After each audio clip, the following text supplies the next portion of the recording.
Hey folks, Mick here from the Foam Forge. First video, thanks for joining us. Today we are going to go ahead and build what I like to call a bastard sword. It could be used one-handed or 1.5-handed, possibly two-handed if your hands are small enough. If you are a barbarian, it should go through with the breaking crushing. I've got my marks set out on my table here for reference. So they're 36 inches apart for the minimum size of that crushing weapon. Now, there are a ton of different ways to actually make a sword for LARP, either Dagahir, Belagarth, Amtgard, or any other generation of fighting game. This is just how I do it. You don't have to do it like this if you don't want to. But if you do, here is a pretty good instructional video on what you need to do and what you need to do it. First things first, tools. I like to use a slide blade. The longer you can get this to come out, the better for a long straight cut. I also use a speed square because it has a marking that is 3.5 inches, and you can just lay it on the corner of your foam, put your marker in there and slide down it if you want that width. If you want it a little bigger, you can always put it in this other little spot here, which is 4 inches. It's really helpful to get a good straight line. And then I also have my trusty yardstick, and then of course foam. I like to use blue camp pad, this guy here. I like to use that for the blades. It seems to be a little bit more rubbery, and it's less of a hit when you hit somebody. And then EVA foam is really, really good for a handle and also your crossguard. It's not too hard to get both of them to work. You just need to use contact cement on the EVA foam, and I like to heat shrink my blue foam, and we will get into that here shortly. So the first thing I am going to do is I'm going to prep my rod. This is a very large rod. It's a 72-inch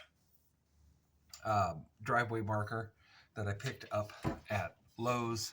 It's just over $5. I normally, if it's a lighter weapon, I will only use one rod in the center, but since this is going to be a bigger weapon, I'm going to use a dual rod. That way it does not have super flex. And then also when I glue it into the foam pad and heat around it, it will have better rigidity. So what we're going to do is we're going to measure this out first. I've got my marker here, and I am going to measure out from this end. I want 34 inches.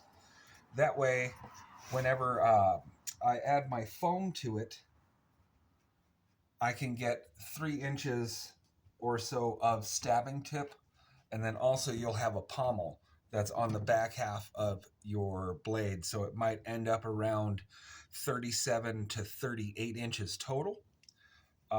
That way, you know, you meet the 36-inch requirement. So we're going to go ahead and mark this here. And then we're going to get our hacksaw out and cut it. Some people like to tell you you absolutely have to have a mask when you are cutting your fiberglass. I just do it really slow. You know, you can do whatever you want.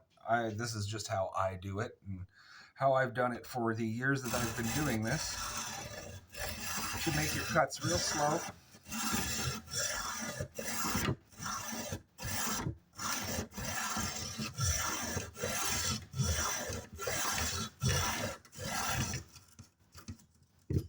And there we're through.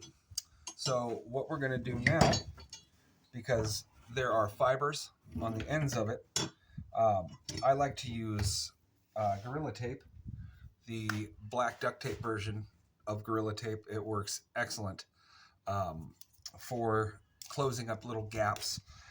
making things that you don't want to be pokey, not pokey. It is a little tough to rip, but the more and more you work with it, you learn how to use your angles. And so we're just going to put that around there, pinch it, and then we'll take our slide cutter and cut the end of that off, because we are also going to use this tape to tape these together, because it doesn't melt under the heat. I have used like electrical tape before, and it literally just melts under the heat gun. Another thing you want to make sure is you have a good sharp blade. You also want to make sure when you're using your heat gun that you have a glove. I normally use a leather glove. It's just one of these here. It's got leather on the insides. It's got leather on the fingertips. That way, when I'm heating, I've used this glove quite a bit. When I'm heating and everything, it doesn't burn my hand. That's pretty much the gist of it. So now what we're going to do is we are going to go ahead and measure our other side, because you can see we have one 34-inch, and then we have one about 38 inches, and then the other side also has a point. We do not want that on there, because if that comes through your foam, everybody's going to get pissed off at you for having a stabby tip, and that is not a good thing, and nobody ever wants to actually get stabbed while they're just trying to LARP. So we'll mark that there at 34 inches, and then we will repeat the cut. All right, now that we've got both of our sticks cut, what we are going to do now is we are going to tape them together. I normally like to tape them at the ends and then in the middle, at least one spot in the middle. It depends on which game you're doing. If you have Dagahir rules, or if you have Belagarth rules, or if you have Amtgard rules, and it depends on your weight requirement. If you have a weight requirement, what I would normally suggest doing is either adding hex nuts along the length of it in like 6-inch intervals. That way you can meet your weight requirement and still not have like a giant block of foam to try and get that weight requirement. But if you are doing Amtgard, you don't have as much of a weight requirement. I think they just have a requirement that you cannot have too heavy of a weapon, which is smart, because I've played in some games where there was absurd weapons and they hurt when you get hit in the head. And it happens. It's happened to everyone at least once where you get hit in the head. Nobody actually likes it. Nobody wants to get hit with a great weapon to the face. But in open field fighting, it kind of inevitably happens. And it can be a hazard to your health. So just try and not hit people in the face. And once we get our full tape job done here, what we are going to do is we will be laying this out on some foam, but first we've got to cut the foam. All right, so for cutting your foam, you'll remember I have this marked here at my edge. It's a little bit off camera. I have a kind of a wonky shelf there that doesn't let me put my camera farther back, but that's also a good thing because my sander's over there, and we will use that later on. But I have a mark just here and then a mark just here. That makes 36 inches. But what we need to do is not have a complete 36 inches that we're cutting of this foam. Solely because our sword's length is going to be a little bit more than 36 inches. Our overall stick length is 34 inches. And then we have to account for pommel and our guard, which will both be made of EVA foam. And those are going to be just about 8 inches of that. So what we roughly need is about 30 to 32 inches of length for this blue foam pad. And we're going to need to cut 3 strips out of it to stack on top of each other, make a channel and one for our gluing. So we're going to measure this out from here all the way over here. And then that is our 36-inch mark. But we're not going to trust our marks because you measure twice and you cut once. So what we are going to do is we are going to take our trusty marker that likes to roll away constantly, and we are going to mark the 32-inch spot over here. And then we're going to take our speed square and we are going to put that on there so we can get a flush 90-degree angle. All we're going to do is flip this guy like this. We'll put a mark down right here at the 32-inch line, and it is also a right angle now. And then what we're going to have to do is come back over to this side, and not exactly on the edge, but about 3, maybe 4 inches away from the total edge, we are going to just slap another mark down right here so we know our depth right here. We know this is 7 inches, and what we're going to do is we're going to go over to the edge now and mark on 4 inches, because a bastard sword tapers at the tip, but we don't want it to be too thin so it doesn't pass the 2.5 ring rule. So what we're going to do is mark 4 over here, and then we will go back over to this side and we will mark a 4 on there. And then that way what we can do is we can take our yardstick here and lay it across and cut that length. So we're going to cut the long ways first. We're going to put our blade in here. Make sure you have a new sharp blade, and it'll make this go way easier. And then we're going to remove this. Then we're going to come back down this way. And it doesn't matter if you overcut this a little bit to get it to come off. That's no problem at all. A lot of people think, oh my gosh, you overcut it, but we're going to keep cutting this anyways. So it doesn't actually matter. And then what we're going to do is we're going to speed square again, bring our line back down, and make 2 more cuts. All right, now it's almost time for gluing, but I want to cue you in on something you might not know. If you do, good for you. If not, this is a really good trick for getting your foam to lay flat for you. If you can see, this one is like a C, and then this one is flat, or as flat as it can get. What I'm going to do is I'm going to show you how to get that.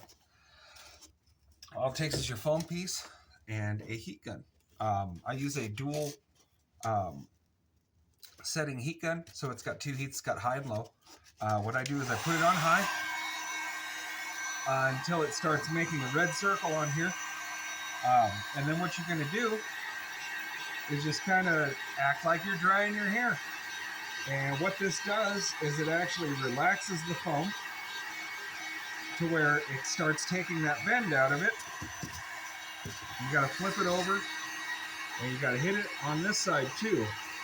You don't want to let it sit in one spot too long, because what's going to happen is it's going to start melting your foam, and we don't want it to melt yet, because we want to be able to control that whenever we're adhering each piece together. And you'll notice you have to do both sides. It's got to relax it on both sides for you to get all of that curve out. And then we've got a good workable flat piece of foam here. All right, now that we have our 3 pieces flattened, what we are going to do is we're going to take our dual rod. We're going to set it on one of the pieces.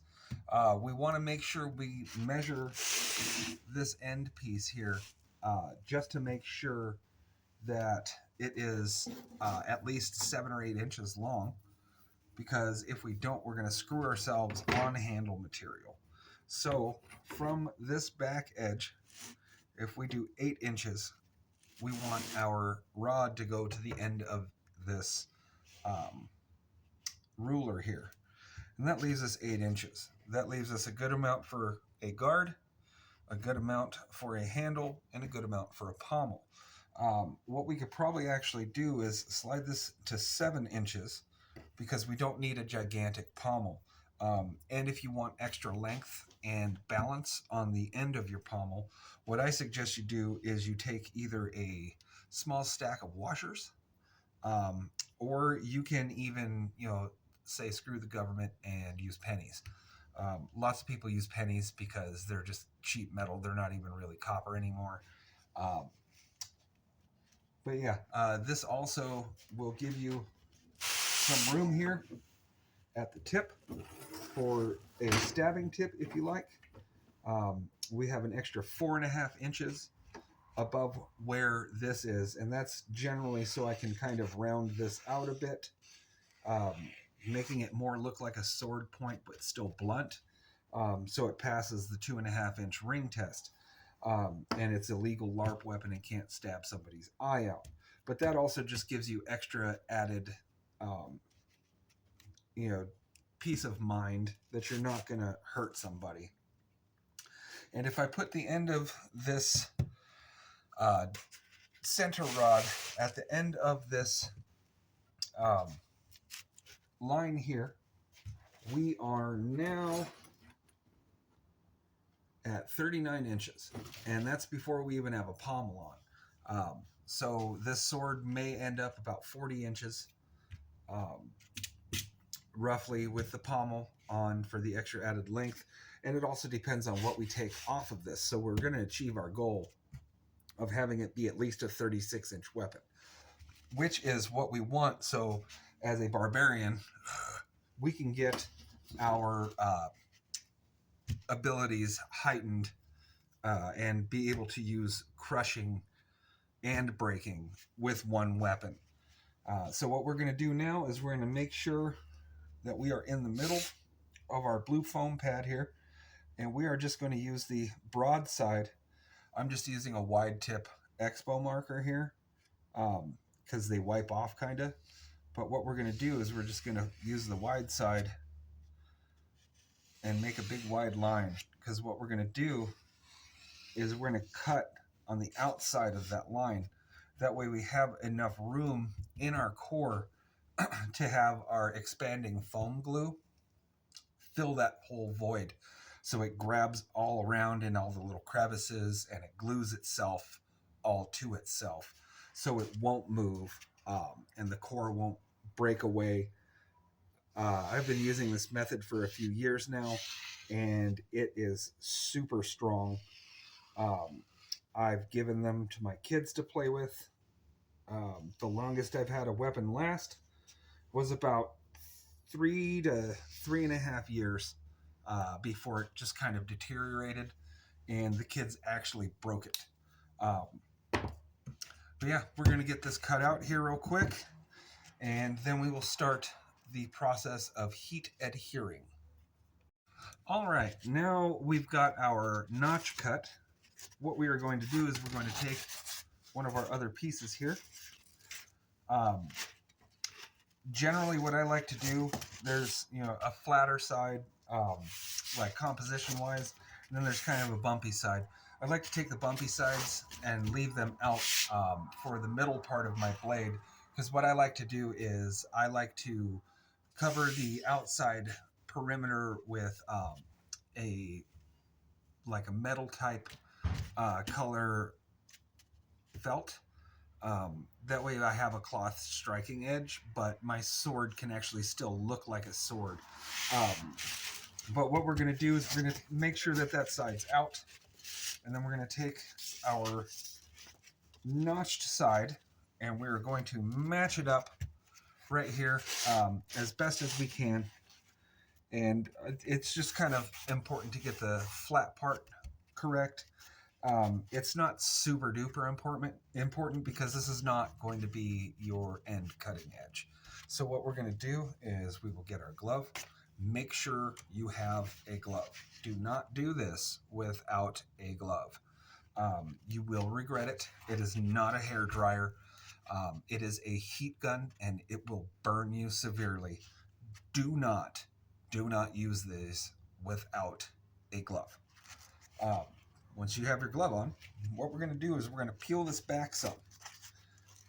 And what this is going to let us do is set the top of our blade.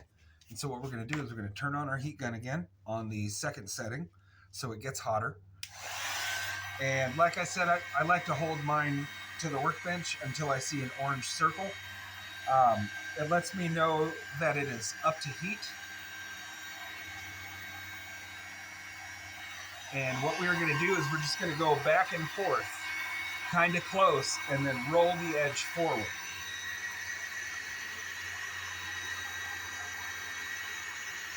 And so what this is doing now is it is melting the plastic or the camp foam here and making it to where it adheses to itself. And so what we're going to do is we're going to press this, and then we're going to go along the edge.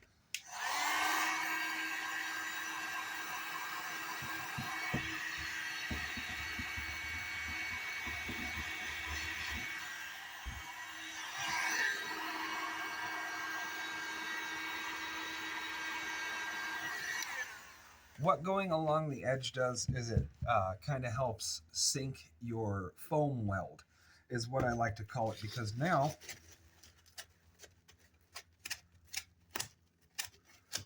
this edge I can pull apart just barely, but if you can see that, it is literally fused together. So we'll go over this spot really quick.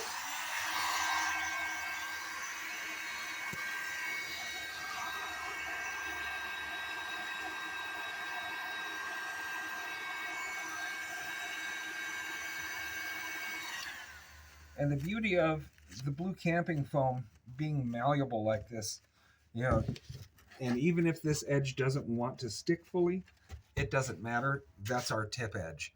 That is going to get cut away on that corner anyways. But the rest of it is nice and solid. So what we'll do is we will flip this around, and we will do our outside rows next.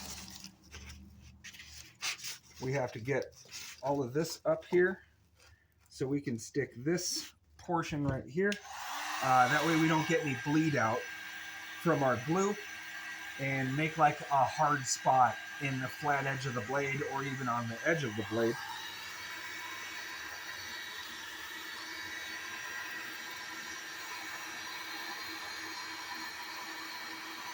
And what I'm going to do is I'm just going to curl this down along this edge, and I'm just using the edge as a guide. And then every once in a while you're going to come back, like when you have to re-grab, you're going to come back and press down on what you've already done.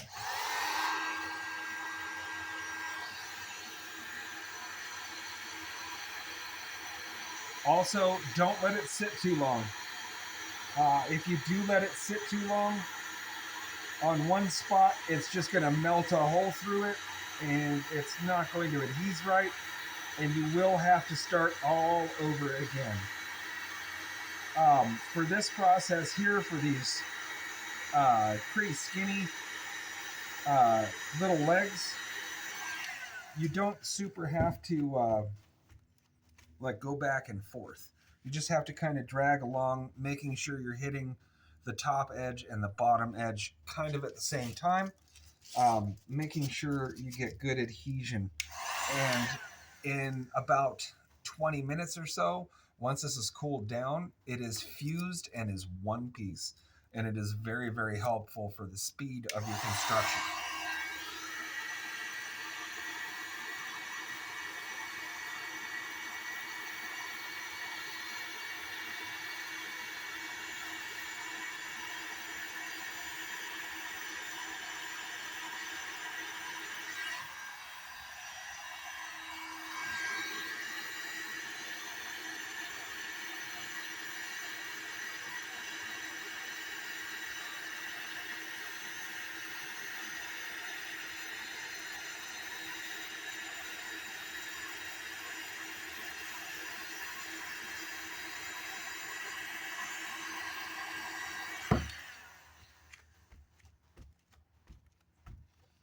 we go. One side is done, and I will see you when the other is done.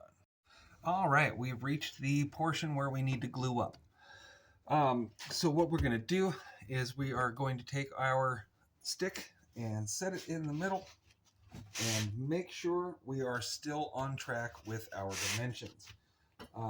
So what we did was we left 7 inches in the back here, which we are still at 7 inches. We're 2/10 under 7. So that would be 7 inches minus 2. But we are still on our mark to have still a 36-inch blade, which right there, this is 36 inches. So we are still at about 38 to 40 with the pommel on, depending on how big the pommel ends up being. And if I decide to add coins to the end of this for balance. That's the only reason I would end up putting those on, would be for balance. So the glue product that I like to use is the foaming Gorilla Glue. It just takes water to activate. You dump a very liberal amount in the space because your goal is to get it to foam up, expand, and catch all of this space. And if you can see it on camera here, this goes from wide to skinny to wide again. The reason for that is in the middle here, it makes a choke point for the rest of this to not be able to pull back out of the foam once it's all expanded and set. That way we get a much better connection and we don't have any worry of our sword blade flying off of the actual stick it's connected to mid-battle, which I have seen happen. But let's go ahead and get this glued up. So what you're going to do is take out your trusty glue, open it up, and this is a very liquidy glue. I like to just kind of snake back and forth. It's kind of like honey. You don't really want to get much on the outside blue foam here.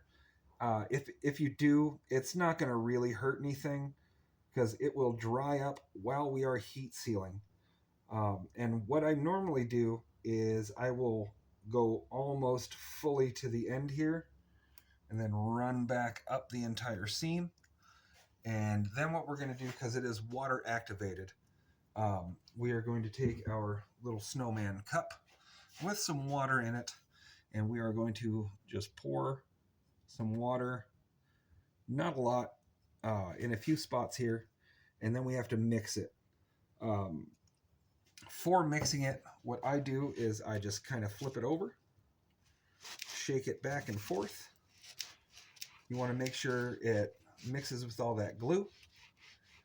And what you do is you just keep kind of twisting it to get it to pretty much activate. And then you can pour off the excess water. And that should help it start foaming. It will absolutely start foaming when the heat is introduced for when we start sealing it in. And we want to make sure that we press this all the way up to the top, as we will once we get our top piece on, which we are about to do. So we will take our last foam piece, making sure that the metal-ish side of texture is on the outside, and then we will push this up to the base of this here, get our glove on. Then we will peel this back past our spot where we can see the actual tip. Make sure it goes back down where it's supposed to be and be on the sides where it needs to be. And then we will commence in our heat welding or foam welding. And we are going to sweep back and forth on this one, just because we want to make sure we get good contact with all of the foam. Make sure when you're doing this, you are in a well ventilated area, as these fumes can be toxic. You don't want to make sure that you're in an enclosed room You want to be out in your garage, in a well-ventilated room. I have done this inside before, but I did have a box fan facing out of my sliding glass window, so I didn't get boxed in with all of the crud. It will hurt your lungs. Don't do that to yourself, please. We want to see you on the battlefield. But we're going to go around these edges here.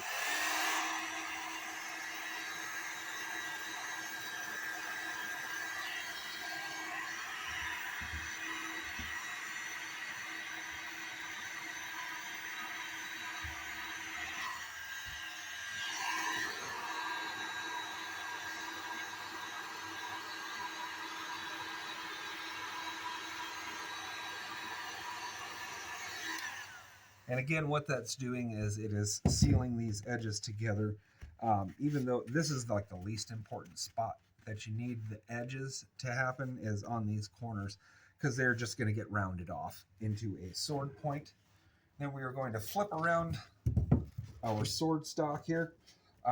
And since we do have a trail in the center here, we are still going to go back and forth because we need to get both sides of the foam heated so we can actually get it to seal properly. And I don't know if you can see or not, but this foam is starting to build on the glue here, and our main goal is to get it to fill completely with glue and be running out the backside by where the handle is going to be. That way we are sure we have a full and solid connection of our handle.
Now you'll notice after I got done with that, there is some water on the back end here and a little bit of foam. That is perfectly normal for that to happen. All we need to do now is seal up this outside and the edge.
right, and now that that is done, what we are going to do is we are going to set this along the floor here, along one of the legs of my workbench.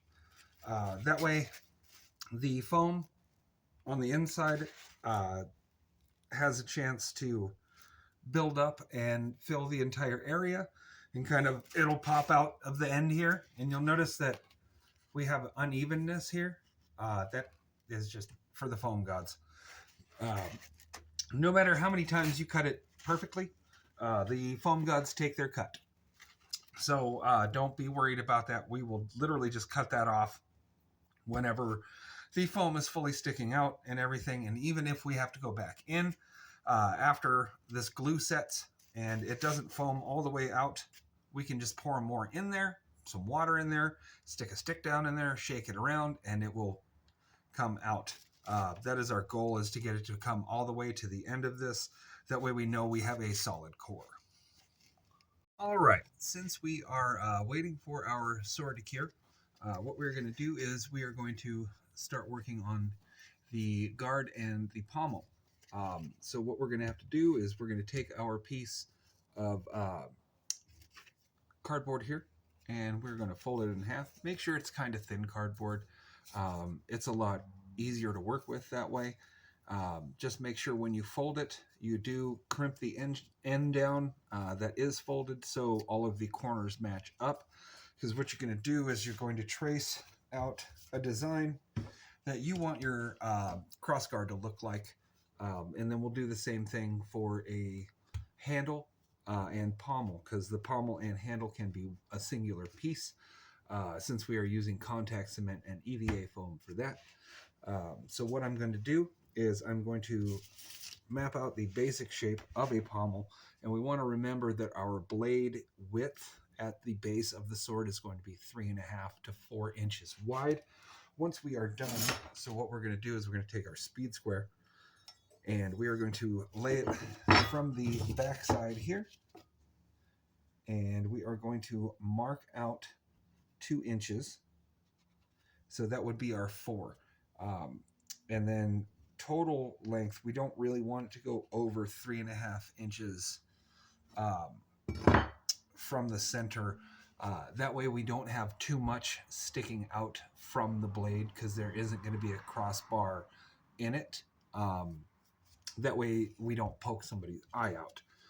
So we've got our spots here. We're going to draw a line across to here, and then we're going to draw a line across to here as guide marks. I like to leave kind of the edges flat, so they have kind of like a fluted bump out, but this is where our blade would start. So we're going to go straight across there, and then we are going to bring this out so it has like a hook top, and then this can kind of just come down a little bit wider to the bottom of this square. And so whenever we're going to bring it over just a little bit of the 3.5 inch mark, because I think it's going to make it look a little better and a little more fun. So what we're going to do now is we are going to take our slide cutter, and we're going to hold this down very, very well. And then we are just going to drag along our edge at the top of the black mark. And if you do it correctly, at least one side will cut. This side might score. I'm using a leftover box of some stuff I won't mention. But we're going to just gently go along that seam again. I don't want my video banned for mentioning a product. But we're going to do that with this outside edge as well. This way, when we do this, we get a mirrored edge. So each side will be the same.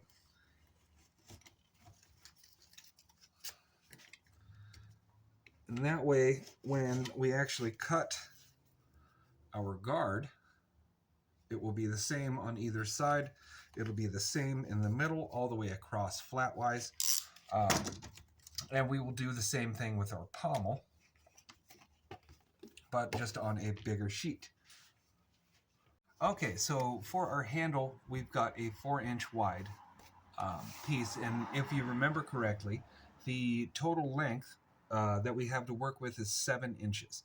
So we want to make sure that we mark out on here, because we have a mark here that we have to make sure. Okay, and that is 1.5 inches. So that means that inside of the pommel we will have 5.5 inches that we have to take space up for. And we can always do a dry fit, and we can always make sure things are working how we want them to work. You're never stuck until you glue. You're never stuck until you actually, start finishing things before you're done. So what we're going to do is we're going to fold this in half, and that is actually going to be too big for what we want, because we want it to be 2 inches wide. That way we can shape it to fit a good handhold. They usually end up being about 1.5 inches wide across the flat surface, like where the flat of the blade is. So it's not super important that we get this to match up in these corners. We're going to take our speed square and we're going to stomp this down. That way it lays flat and we can commence to draw on here. Now remember, you're going to want a flat top for the top of your handle and pommel assembly. So you're going to have to mark out 1 inch on here, because again we want it 2 inches. So we will mark out 1 inch, and then there is actually a feature on these speed squares that you can just hold this down here and it will pilot you out, and then we have an entire section of 1 inch, and then we will just connect this, and then we're good to start drawing. So this flat edge here is what we will use for our top of our handle section next to our guard. And then we will flare it out at the bottom. We want to, again, get our measuring tool out to let us know that 5.5 inches right here is where the core will stop as of right now. So what we want to do is go a little bit above that and start to flare out for our pommel. And if we want, we can just have this kind of come out to right there. And then we will put a little bell about 1 inch down and have it come out like this. That way, when we cut this out and open it, it will have like a half moon kind of bell shape, and we would be able to put a design or a gem of some sort or something like that on there to kind of pretty it up just a little bit. And so what we're going to do is cut that out now. And we always want to go either from center line or the back of the line. I'm going to do center line.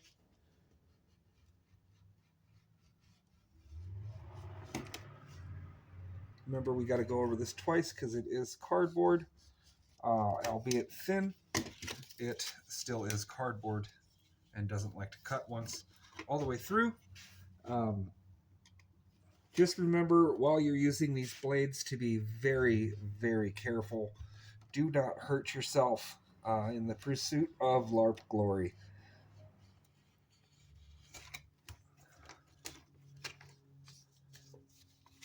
That one almost made it through both of them on the first cut. If you do not have a slide cutter, you are going to have a very hard time cutting the foam. But although one of these you wouldn't have too much problem cutting, just because you could do it with scissors. It might take just a little bit longer, but now we have our handle, pommel, and guard assembly.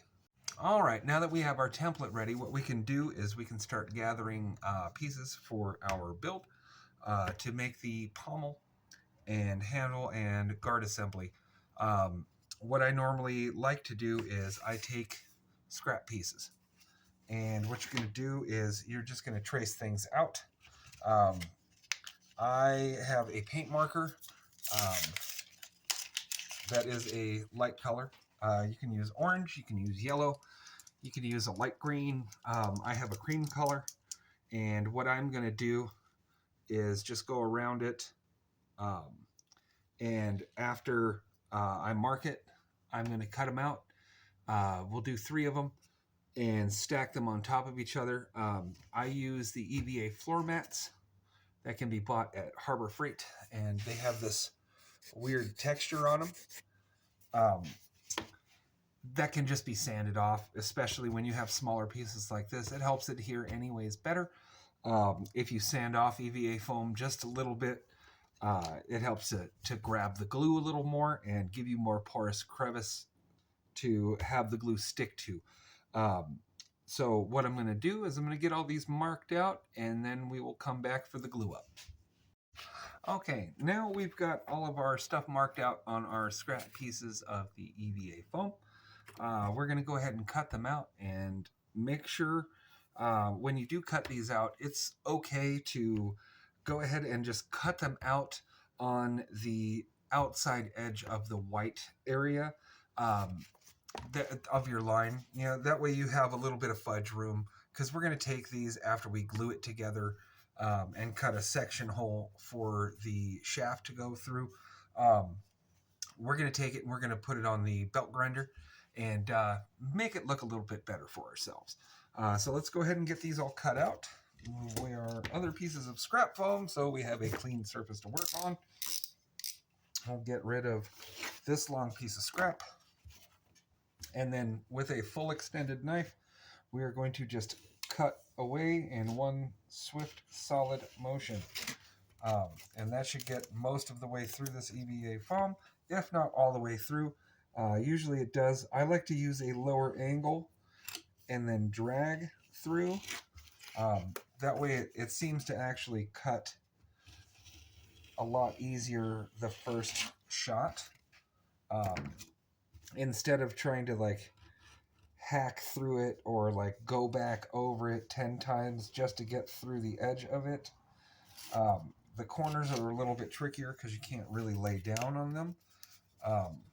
But it still makes a fine enough cut through there that it's a flat edge still. But you can make very quick work of either blue foam or EVA foam with this technique, and it's really easy to get used to. It's really easy to master.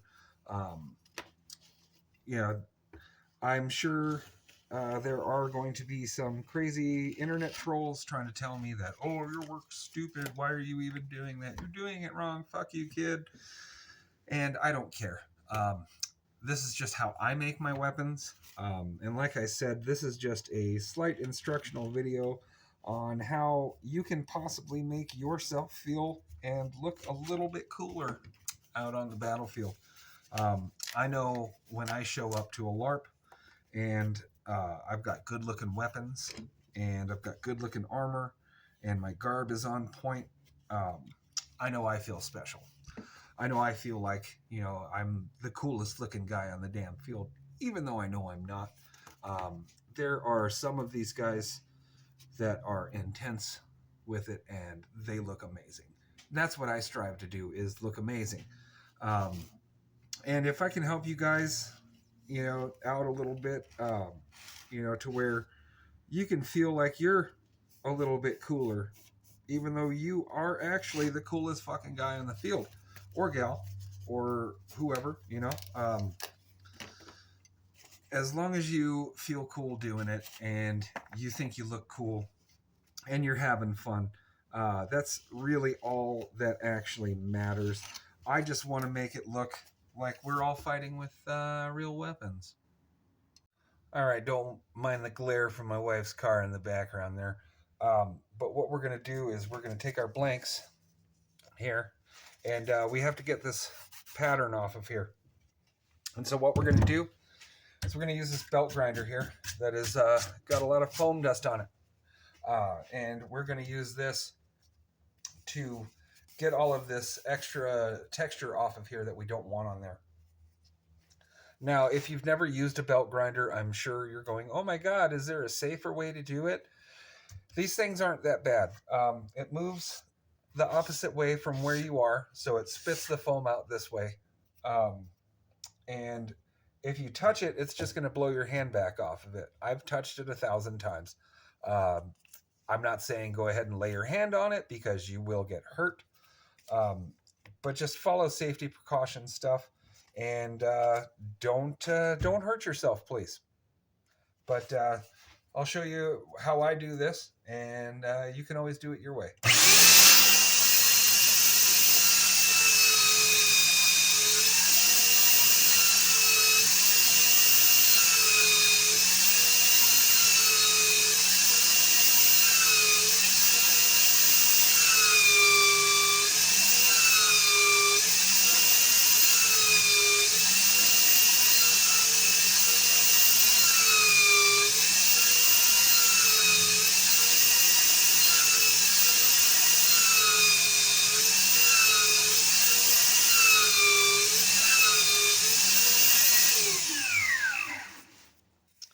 All right, so you might notice that I did both sides. The reason why I did that is because it helps to adhere if you do both sides. But the side with the texture, pretty much all of the texture is gone and it's actually flat. It still has a little bit of remnant of pattern on it, but that's going to be on the inside because we can always glue it up like this, you know, and that way all of this doesn't show. But we're going to do the rest of these real quick, and then I'll get back to you. All right, now that we've got all of our pieces sanded, what we're going to do is we are going to put our contact cement onto them, and we will get them glued together in roughly about 15 to 20 minutes. Make sure on one of these you do both sides. I highly recommend that before you use this stuff, you stir it. No matter how old or how new it is, it could always use a good stir because a lot of everything goes down to the bottom and forms a sediment, and you'll notice that when you get to the bottom of it.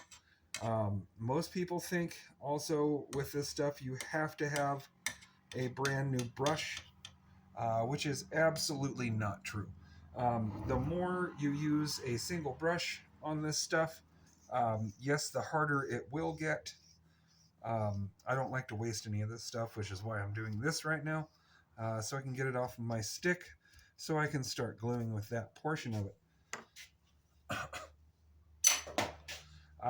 But once you use a brush enough times and long enough, it'll actually soften back up.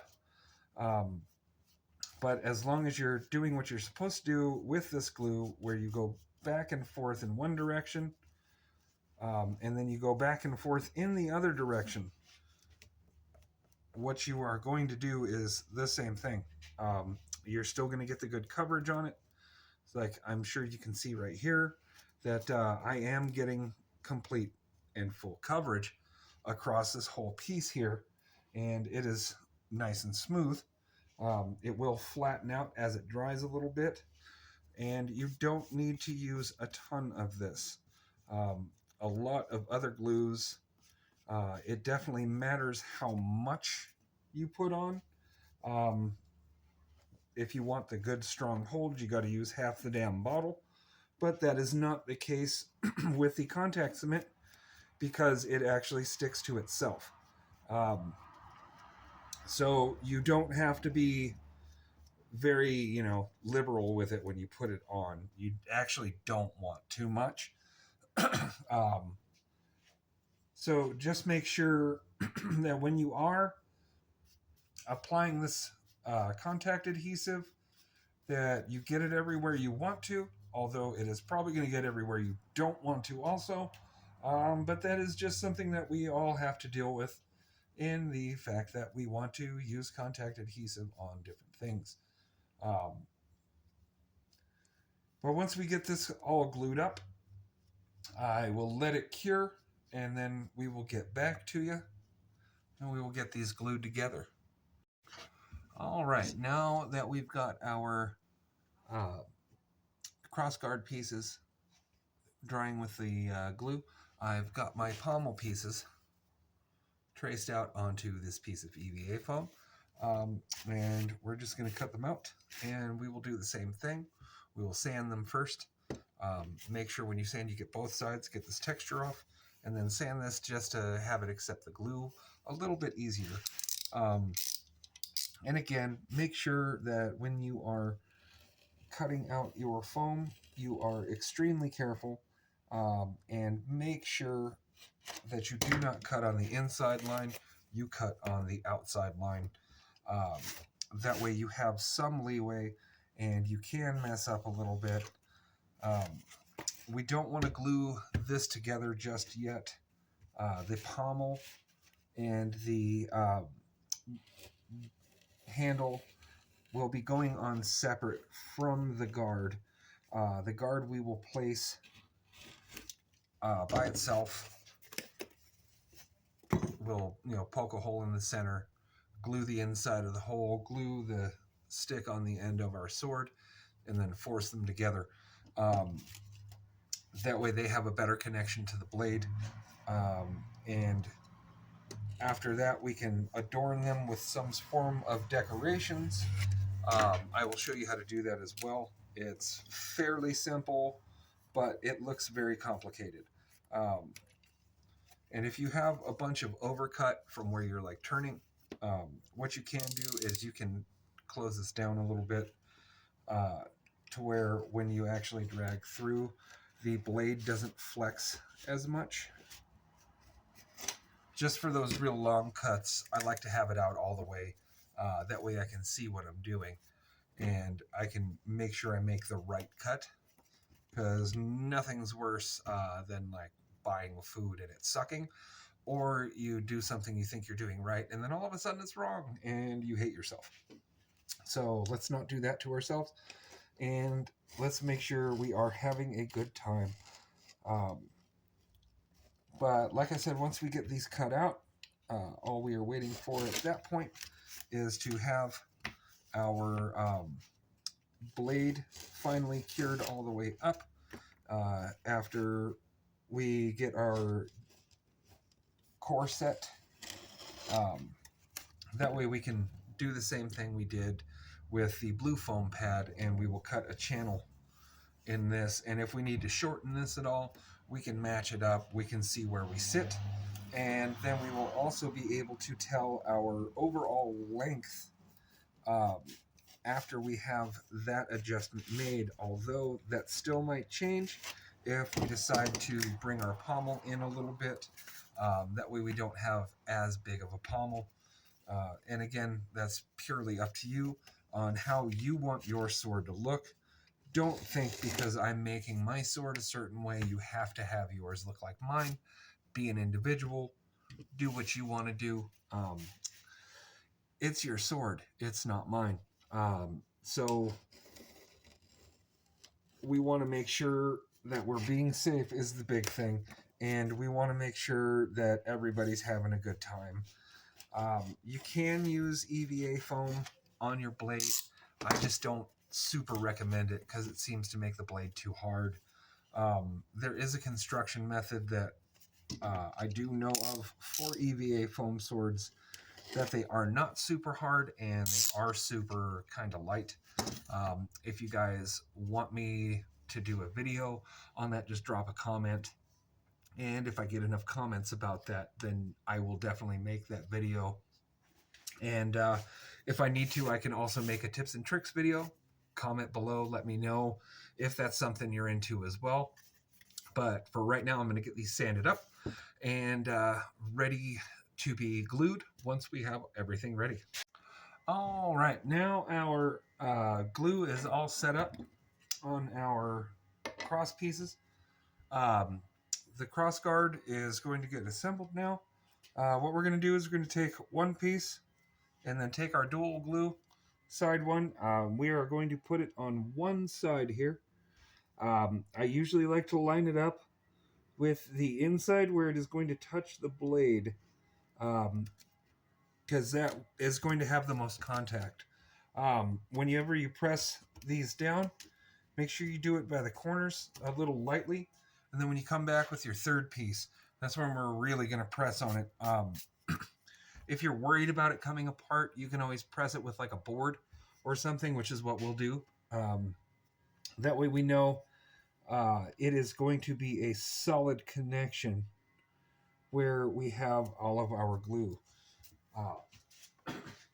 So what we're going to do is we're going to take a board and we are going to literally press as much weight as we can on there, rock back and forth a little bit, make sure we come back up and press the middle, top and back ways. And that way we know we got a good solid press on it. And there that is. All we have to do now with this is sand it up, get a center point after we've got all of our lines here cleaned up. That way we know where to put our hole in here for attaching it to the blade. All right, what we're going to do now is we're going to sand our crossguard. Remember, we're just going to take it to the shape that we already have it. That way it doesn't deform crazy. And also we know it's going to fit our blade.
Alright, now that we've got our crossguard rough shaped, we're going to wait until our sword is fully finished curing, and we will make our holes, or set our holes, for the core to go through. And we will put some contact cement on the inside of this, and on this flat edge to adhere to that blade. Once we do that, what I will most likely do is take a Dremel with a sanding bit, and I will router off some of these edges here to give them a little bit more of a round deal, because we don't want them to be like crazy pointy, because it's kind of a no-no. Even though it is just a crossguard, we still want it to be safe. Although it is foam and squishy and malleable, we just don't want to hurt anybody. All right. Now that we have our sword, it's got its foam leaking out of the back end of it. As you can see, that means that the glue did its job, and now we have a solid core here. So now what we need to do is we need to get this level and flush and ready to accept our crossguard. That way we can also measure the crossguard, put a hole in it, and get it where it needs to be so we can attach it. That way we can also shape it with the Dremel. I do also plan on doing some inlay work on it, which is a really neat process. I will show you guys how to do. But what we need to do now is take our knife here, and then we're just going to cut down along this edge here and make a flat edge all the way down until we hit our core. And we're going to flip it over, do the same thing on the other side. And this will cut through that foam there. And then you just take out the center section here on either side. You're going to have to find where your cut is. That way you don't cut too far down into your foam, ruining your weapon. And then what you're going to do is you're going to cut along this side here into this foam here until you get down to your cut, and it should pop right off. If it doesn't, you just grab it, make sure you can pop that off, and then it's got like this solid core type deal. It's a really strong bond on the inside of your weapon, which is why I like it. But you're gonna have to do that on all four sides. Pop off those pieces there. And just make sure you don't cut yourself during this process. Don't like be sawing and then come up and all of a sudden get yourself. That would be bad. For these shoulders, you can put this onto your grinder and get it to where it is nice and flush. You don't have to do that. You can get pretty precise with just one of these little blade knives. But there we go there. Also, you might have noticed there are markings on this side. Because we are doing a bastard sword build, it is going to be 3 inches wide at the top, and then it is going to taper down to the 4-inch mark, so we can have a better taper on the blade, so it's not just one solid length all the way up. So what I'm going to do now is I'm going to pre-cut the end of this. That way it is less of a grind for us, and we don't have to just melt off a bunch of foam. And so what we're going to do, this blade's getting a little dull, so what I'm going to do is I'm going to change it out. All right, now that we have our blade changed, it's always very good practice to make sure you have a sharp blade. A sharp blade is going to avoid constantly running into problems. It could avoid a potential disaster where you end up hurting yourself because of the dull blade. Don't be afraid to change them. They're really, really cheap. I just get these ones at Wally World. They are like $2 for that pack, and there's like 6 or 8 in there. So you really get a long life out of just a little bit of money. But what we're going to do now is we are going to go ahead and cut this down to make sure we have a good enough bevel on it. And again, make sure you do the outsides of your line. If you want it a little tapered in more, you can always do that on the grinder. But it's always better to give yourself leeway.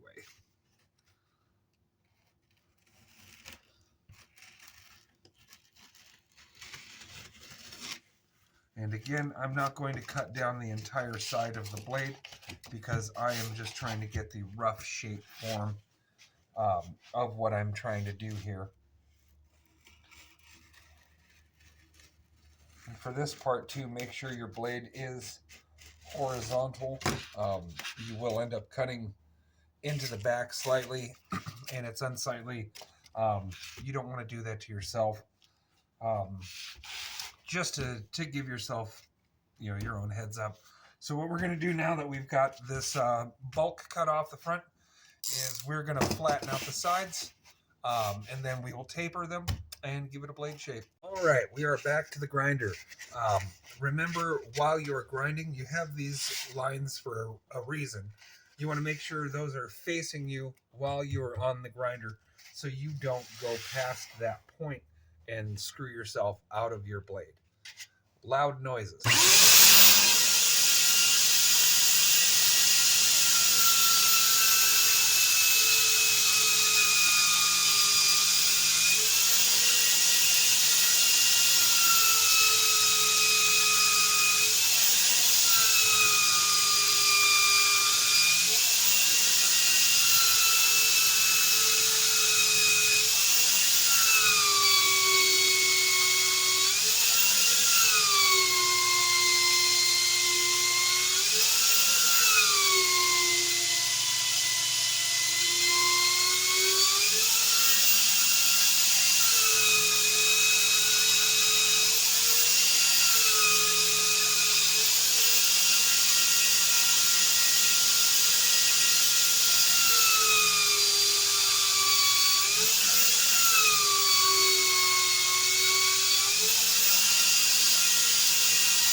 All right, now that we've got our sides flattened, what we're going to do is we're going to now put a bevel on here, and I'm going to show you how to do that.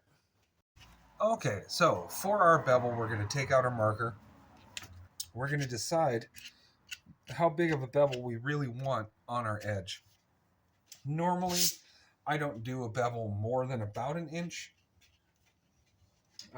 You want it to still have a legal striking surface. You want to make sure you have enough room on this edge to leave 1 inch for your striking surface, so it is a legal edge. And what you're going to do is you're going to point your marker to where you want the edge, put a spot, and then you're going to lock your finger in and then just pull down using your finger as a guide. And you're going to do this all the way down to the tip of the blade.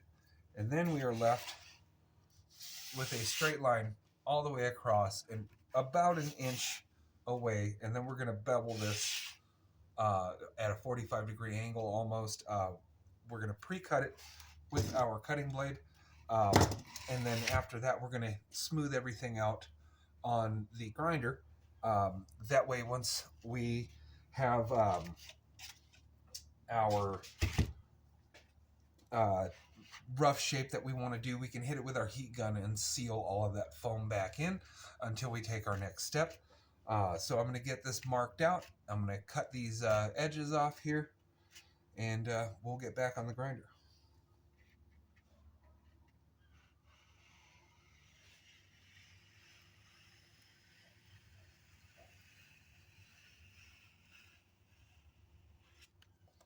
There we go. Now we just got to do the other side.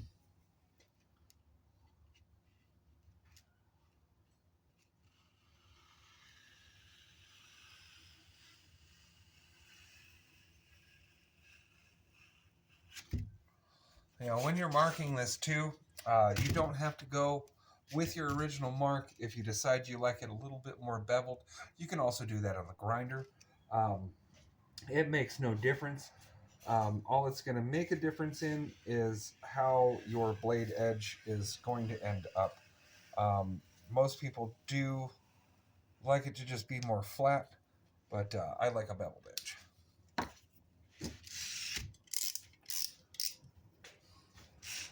And again, for cuts like this, we want to have our blade out almost all the way or all the way, as I have mine. That way we can come at a 45-degree angle and we can just kind of slide over. And again, this is where a sharp blade comes in handy. And don't worry if you kind of have to saw a little bit, or if you don't have a good glide through on your first passes. It doesn't really matter because you're going to be hitting it on the grinder, and you're going to be making that bevel a lot more pronounced. But you want to make sure you're doing this at a 45-degree angle. It does not matter if you get this whole black line or not, or if you go over it, or if you miss a little bit, or you go too high, because you are going to clean it up on the grinder. If you do not have a belt grinder, I highly suggest you get one. They are fairly cheap. You can get one at Walmart for about $30 to $40, I believe, or you could be the smart shopper and hit up your local pawn shop and possibly get a really, really nice one for super cheap. That would be the best bet to go. Of course, there's also other avenues of marketplace, and maybe you might get lucky and a thrift store has one. I am definitely a thrift store rat myself, where I tend to look there first. So don't ever feel inadequate. You can even go and clean the rest of this up with a sanding sponge, which is one of these guys right here. It's a sponge, but it's got sandpaper on the outside, and you can literally sit here and sand off the edge still, to get it to where you want it to be. And it'll take a little bit longer, but you will absolutely love that you made your own weapon. And like I said, they don't have to be perfect. Nothing's perfect in this world. So just keep going, and you have to trust the process with something like this as well, because you are not going to nail it on the first try.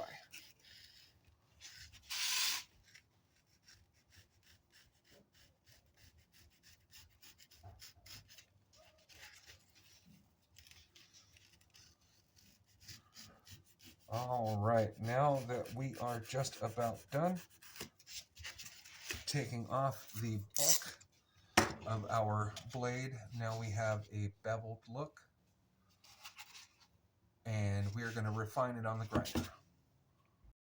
All right, so now we're going to continue our bevels and make sure that we have a good inch-sized surface. And if you look here, I didn't go all the way into this layer, so this is about it's a little over an inch, about 1.25 inches. I don't want to take into that anymore. I want to bevel off this way. So if I need to come into the middle of the sword a little bit more, that is completely fine. But you make your sword how you want it to be.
right, that looks pretty good.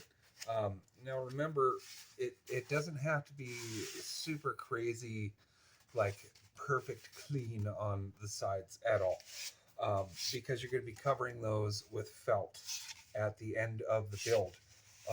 So now all we have to do with this guy is we are going to match up our guard, and then get our pommel and handle on, and then we will be ready for detailing. All right, so I've got my pommel. I've overlaid it here. Now, when you make a foam sword, no matter what you do, you're never going to have your post in the middle. Okay, it's always going to be off one way. What you need to do, though, is you need to figure out which way it's off.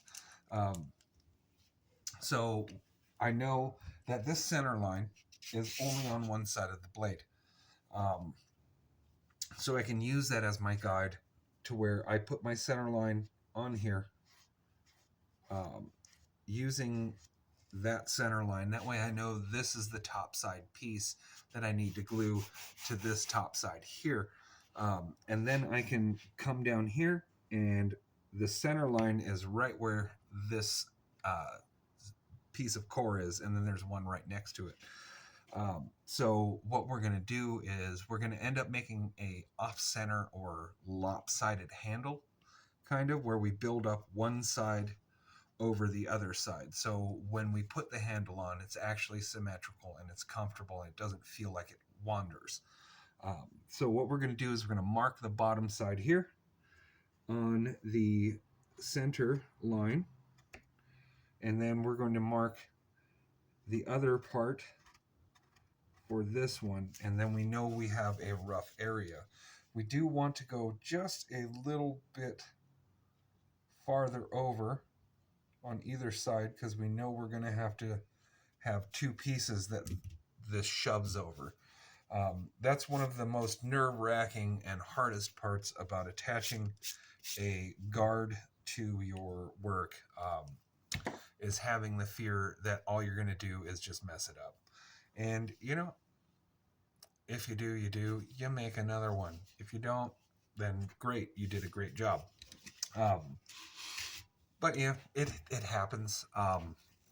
Sometimes you go through 3 different pommels when you make a sword. Sometimes you go through 4 different, blades, because you just can't figure out how to get that one specifically right for yourself. But it's okay. Keep trying, So what I'm going to do now is I'm going to remove the middle piece here of my guard, very carefully, by the way. Don't hurt yourself, because we did glue this. We don't need to remove the entire piece.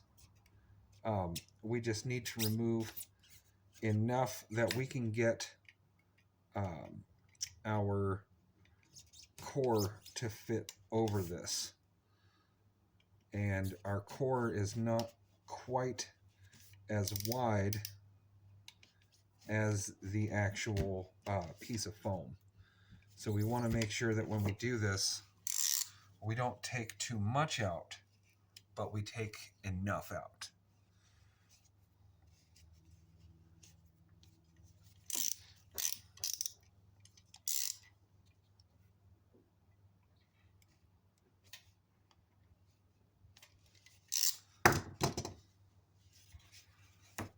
And the hardest part is trying to get it all the way through. I have thought before about using a drill bit. I am a little scared of hurting myself because I've had bad instances with drills before. But we can get it out a chunk at a time, and that'll work. We also have our spots on the interior portion that'll meet up with the blade that we can also dig out as well. That way we don't have to just go through one side, but we can try our best to push through that, and to just kind of rip out each side, if that makes sense. And then we've got a nice little hole in there. Yay! And so on this top piece here, we need to match it up. So we know our white line mates up with our black line here. And that way when we have our glue on here, we know it'll match up and meet where it's supposed to. And it looks like I can actually take away a little bit of this interior part of this guard. And this is why we do fit ups, so we don't just end up with gaps and we don't end up with awkward things. So I'm going to clean that up and I'll be right back. All right, now that we've got our dry fit where we want it to be, I'm going to go ahead and glue these pieces and then we'll stick them together. And after that, we will start work on the handle and pommel. All right, all of our contact cement is set up. So what we're going to do now is we're going to assemble our hilt or our cross guard here. And I noticed that the back of mine was a little bit loose, so I made a wedge and I made sure to glue that as well. This is going to be the scariest part for most people when you're adding a cross guard to your blade, because you're worried about the glue sticking before you can actually get it settled in your spot. Normally what you can do is you can kind of just force it, and we'll go over that right now. So what I'm going to do is just take this and put this over my area, and then when I get to this point here, before I go over where it's glued, I'm literally just going to shove it in there as quick as possible, kind of hard and fast as you will, and then press it to the bottom of this blue foam that I have also glued across there. And once that foam grabs, it should stay there. And then you'll be able to shape and everything. I normally like to add a little ridge right here on like a bevel on the sides. When I do these, I definitely like to make sure they're flush. And I'm going to go ahead and insert my wedge now. And that's going to go right into there. And I am, again, going to be very forceful with it so it gets past where I want it to go. And it actually cinches up my gap that is in there. There we go, just like that. And there we go. All right, now that we have our guard attached and it is glued down and everything, what we are going to do now is we are going to add a counterweight. I have 11 pennies here, and I have put them in some Gorilla Tape, the duct tape, and I am going to center the pennies along my actual end here, and then I am going to make sure they are flush, and then I'm going to wrap the rest of this tape around here. And then I have another piece of tape over here somewhere. There we go. That is going to cap off this end piece so the pennies aren't just bare and showing, even though they would end up getting glued over, and they would end up being set inside the tape here and the inside of the pommel. And now with that on, what that's going to do is when we're swinging our sword, it's going to take a lot of the weight away from the tip so we can actually swing our sword properly when we are fighting. So now what we can do is we can grab our pieces of pommel and handle, and we will take one here that I've already kind of marked it, but we need to make sure that it gets past the pennies. Another reasoning for the pennies is when we glue it to itself, it is going to add some more stability. So we're just going to make sure that this fits up, and it looks like it is going to fit very nicely. And like I said before, we just need to make sure that we offset it a little bit so the handle itself is in the middle of the blade along our bevel cuts. So that there looks good. Let's go ahead and mark that. I like to use a white paint pen to mark on the EVA foam, just because it helps show up a lot easier when you are trying to get your markings. A black marker will work fine, but sometimes it's kind of ghosty. Sorry, my pen is trying to give me issue, but we will fix that and get our marks in. And now, unlike the blue foam interior marking, this one we want to be very precise. We want to stick to these lines, and we want to make sure that we don't get any bigger, because this is going to be contact cemented to itself, and we don't want to have any gaps in there, because a gap is going to show, and that is something we absolutely do not want. And we want to make sure that we get it correct on the first shot so we don't have to do it again. And also, this is going to be our middle form that will glue the top and the bottom to, and then we'll be able to shape the handle and the pommel, and we will have an almost finished sword. All right, so now I've got my end section where it's got my handle and my pommel on it that's ready to go onto the back side here. This is just the singular centerpiece. You'll want to make a wedge out of that, of course. And then when you put this on, you want to make sure that you get it almost directly into the middle, and then get it level with the entire stick here. That way you get the best adhesion possible, and that way also it can grab very easily, and it doesn't end up messing up your whole handle here. It's the worst thing when you get to a point in your build so far, and then all of a sudden you're like, well, crap, I have to start over again.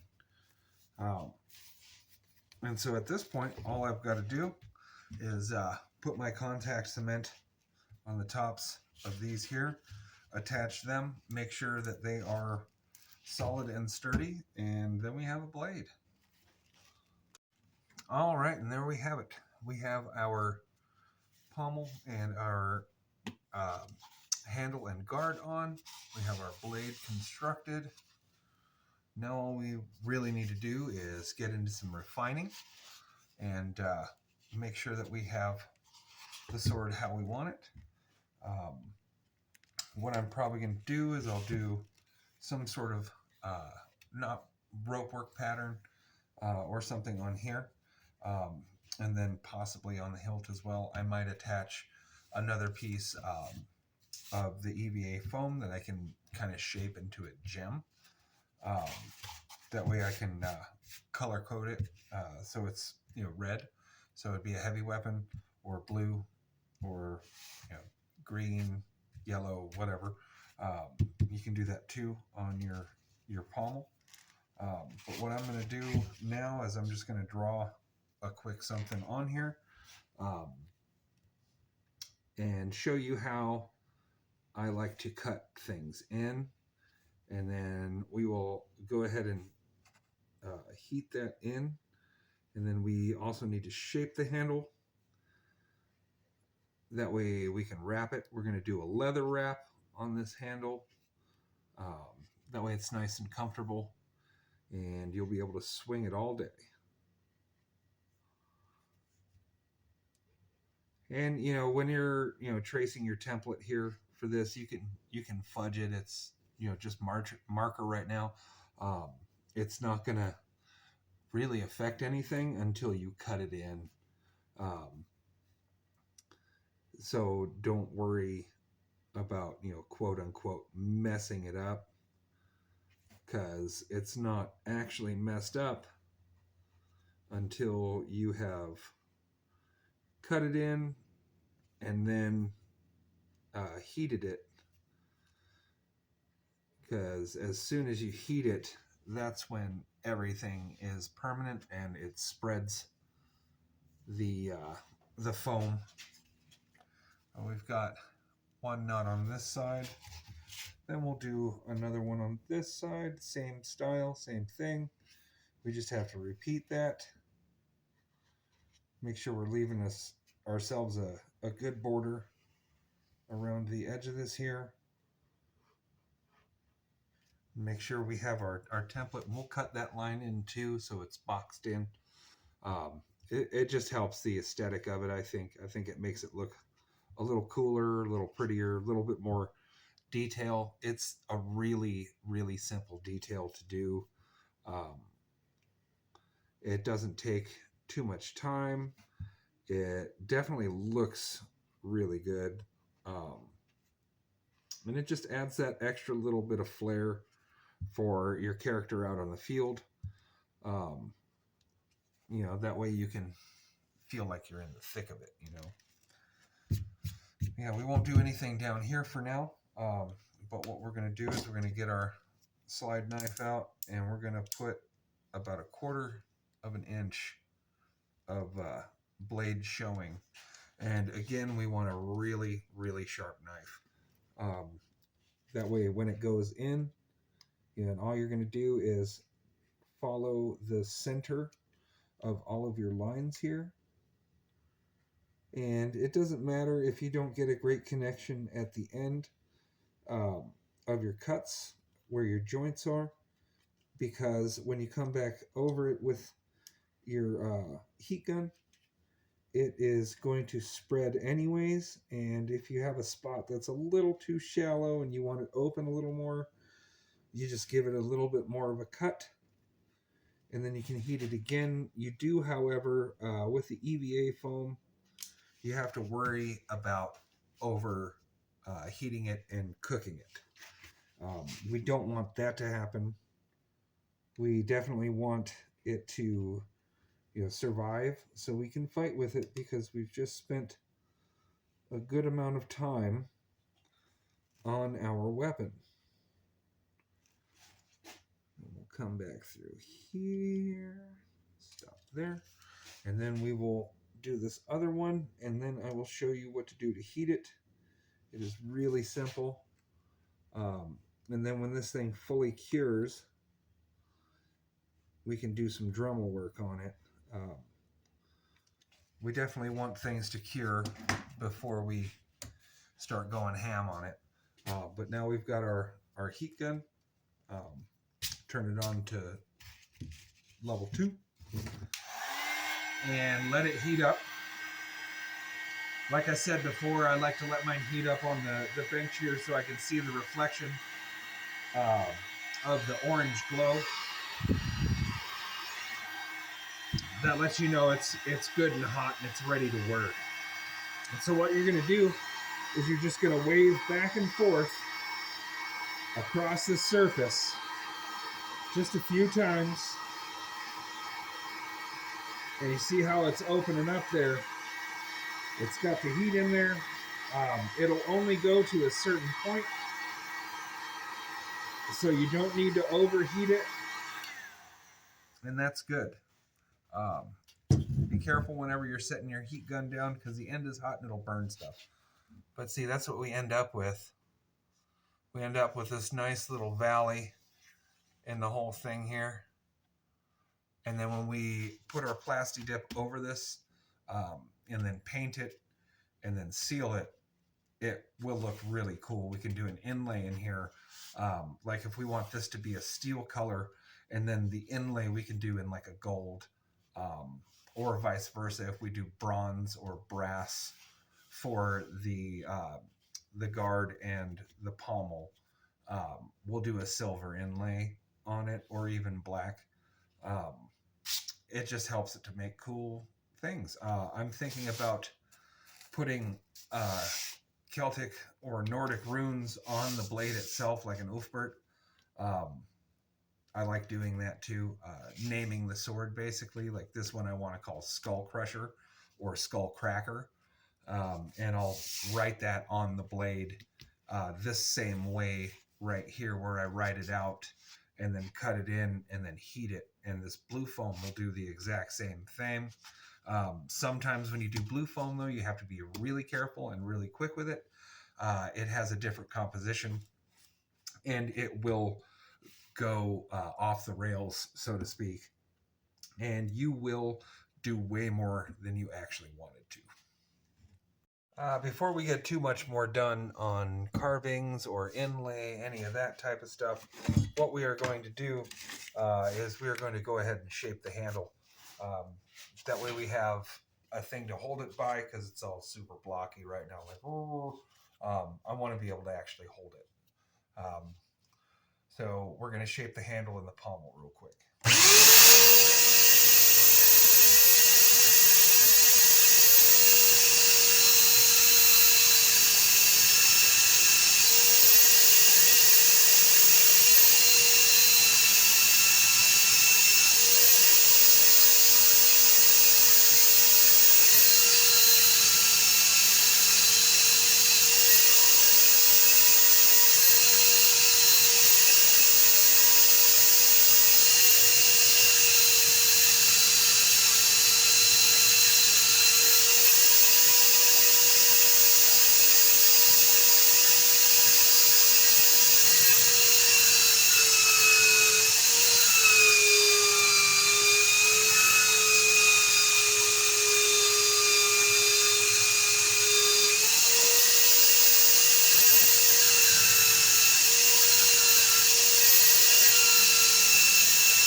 All right, we got our rough shape of our handle and pommel. Fits the hand pretty well.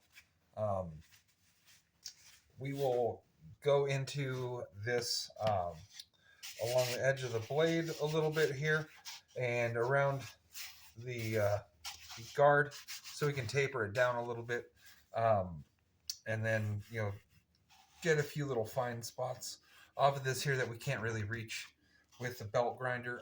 We'll do that with the Dremel. Oh, if you don't have a Dremel, you can always use the old block. These actually work really great on EVA foam. They actually take off quite a bit and do a really good job of just smoothing down things, to where just with a few passes you're going to get some results, as opposed to the tedium of trying to do it with the blue foam. It's almost not worth it to do this step with the blue foam, but a Dremel works even better. You don't want to set it too high. I like to keep mine set pretty low. That way I have better control with it. And whenever I feel like I could have gouged a spot, or I should have gouged a spot, it ends up not gouging that spot, and it makes me really happy. With a Dremel, you can actually get kind of precise, and you can do what you were looking to do without going super heavy, super fast, super hard, which the belt grinder kind of does. It's really aggressive. I'm going to turn this up just a little bit more.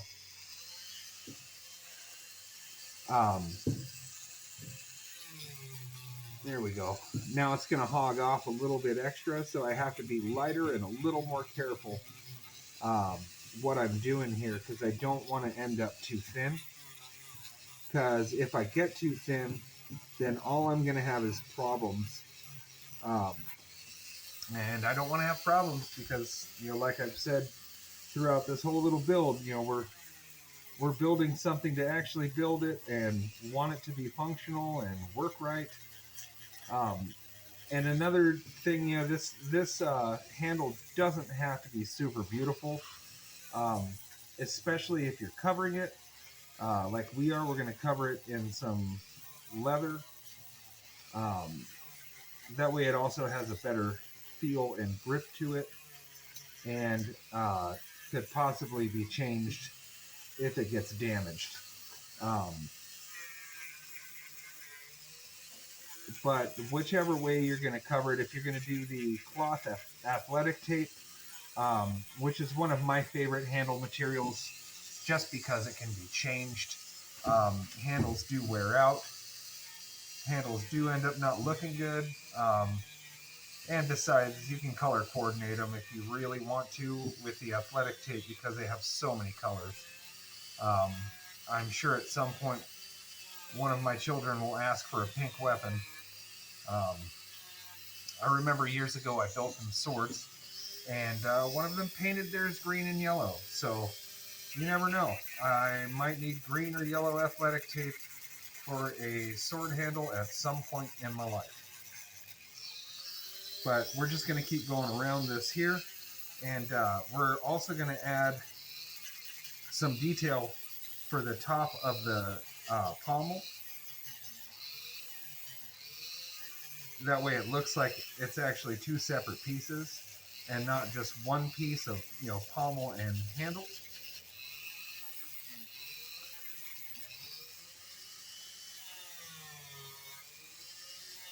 So all you got to do is gently just carve away. Don't go too hard, and if you find yourself digging in, just pull up, and then turn your speed down, because you're going too fast. The Dremmel's running too fast for your hand movement, is what's going on at that point. And all you're going to end up doing is gouging it every time you touch it, and it's going to ruin your build, and you're going to get really sad. And that's not what we're doing here. We're trying to make you happy, and we're trying to get you to, you know, have the confidence to try this out for yourself.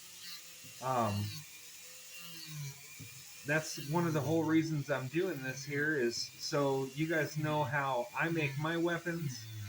And if you already know how to make weapons, um, you know, I'm not saying that your way is wrong or my way is right or anything like that. I just hope something in my video can help you do what you're, you know, not doing yet, or if you're looking to get better. Um, you know, you can use these as just cannon fodder. I don't care. Um, I just want to, you know, give people another option. And like I said, if you don't have a bunch of fancy tools, you don't have to have that to, you know, make your own sword and make it look how you want it to look. Um, you don't have to have amazing items to make amazing weapons, or, you know, your own armor. Um, you know, it's not as expensive as most people think it is, but it does cost money, of course. And I'll come back once I've got some more carving done on this. See you guys in a minute. All right, so I've got my pommel sanded and beveled out how I want it. I've got my inlay here. I've got my inlay here. This says skull splitter on both sides. We've sealed the edges with the heat gun. And now we are finally ready to throw some black plasti dip on here. I like to use the black plasti dip because when you put a silverish color over this, it helps it shine through. It also helps to get rid of any of the blue. Couple coats of plasti dip will do you good. Should be durable for at least a few years. Yeah, we'll come back to that. All right, folks. We're going to have to finish this in a second video. This video kind of got really long. This is what we have so far with the blade.